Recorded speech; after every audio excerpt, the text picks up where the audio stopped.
তেখেতটো পোৰ্টেলত কাম কৰে আৰু পোৰ্টেলত কাম কৰা লোকসকলকটো আমি সাংবাদিক বুলি এতিয়ালৈকে আমি সিদ্ধান্ত লোৱাই নাই।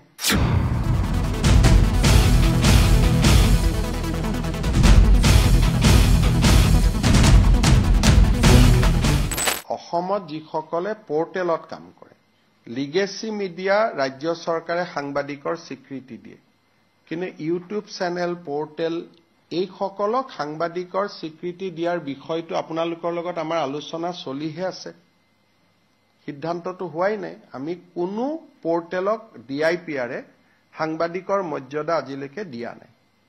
তেওঁলোকে নিজে নিজে পোৰ্টেল চলাই আছে, বেলেগ কথা। ৰেজিষ্ট্ৰেশ্যনো নিদিও, আমি এডভাৰটাইজো নিদিও, আই কাৰ্ডো নিদিও।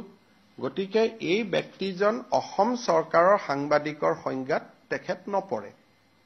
আমি অসমে এতিয়ালৈকে ইলেক্ট্ৰনিক্স মিডিয়া আৰু প্ৰিণ্ট মিডিয়াৰ জাৰ্নেলিষ্টকহে আমি সাংবাদিক বুলি ধৰো, আৰু আন পোৰ্টেল সমূহক এতিয়ালৈকে সাংবাদিক বুলি ধৰাৰ সিদ্ধান্ত লোৱা নাই। আৰু সেই বিষয়ে সাংবাদিকসকলৰ লগত আমাৰ আলোচনা চলিহে আছে। আৰু তেওঁলোকে নিজে যদি বিচাৰে যে আমাক ৰেজিষ্ট্ৰেশ্যন কৰক, আমি তেওঁলোকক ৰেজিষ্ট্ৰেশ্যন কৰাৰ কাৰণে ৰাজি আছো, কিন্তু তেওঁলোক নিজেও আগবাঢ়ি অহা নাই।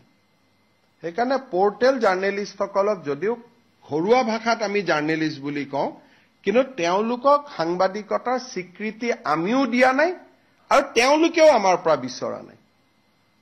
গতিকে মই ভাবো যে এইটো এজন ইণ্ডিভিজুৱেল ব্যক্তি, আৰু তেনেকেতো অসমত বহুত কেছ ডেইলি ৰেজিষ্টাৰ হৈয়ে থাকে। আৰু এখেত সাংবাদিক নে ব্যৱসায়ী তাৰো এটা দৃষ্টিভংগী আছে, কাৰণ তেওঁতো ডাম্পাৰ আদিৰ ব্যৱসায়ো কৰে। গতিকে এটা ব্যৱসায়িক কাৰণত গ্ৰেপ্তাৰ হৈছে নে আন কাৰণত গ্ৰেপ্তাৰ হৈছে তাকো জানিব নোৱাৰি।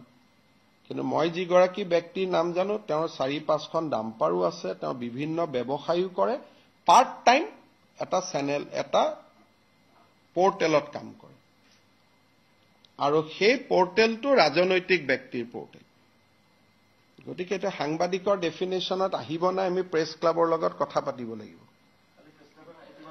না, প্ৰেছ ক্লাবে প্ৰতিবাদ কৰিছে, কিন্তু প্ৰেছ ক্লাবৰ লগত এতিয়ালৈকে সিদ্ধান্তই হোৱা নাই যে পোৰ্টেলক সাংবাদিকত ধৰিম নে নধৰিম।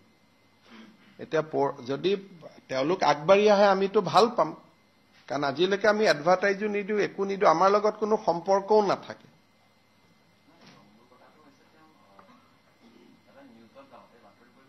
এইটোতো আমি নাজানো, তেওঁ বেংকত নিউজে কৰিব গৈছে নে আন কামত গৈছে আমি কেনেকে জানিম, বা আন সাংবাদিকে কেনেকে তাৰ গেৰেণ্টি ল'ব।